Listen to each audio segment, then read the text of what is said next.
Hello. In this video, you'll learn how to add browser alert in Storyline 360 using JavaScript for rapid e-learning development, an efficient way to avoid extra layers or pop-ups. This method is great for showing quick messages like reminders, validations, or alerts while keeping your design clean. Let's get started. First, open the slide where you want the alert to appear. You can trigger it from a button, a shape, or even the default Next button. In this example, we'll use the Next button.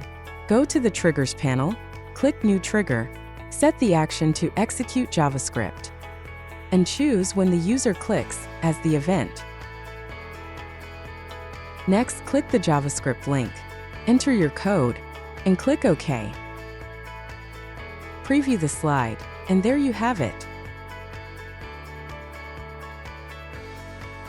When the user clicks Next, a browser alert pops up with your custom message. And that's it. You've now successfully added a browser alert in Storyline 360 using JavaScript. Thank you for watching. If you found this helpful, follow us for more.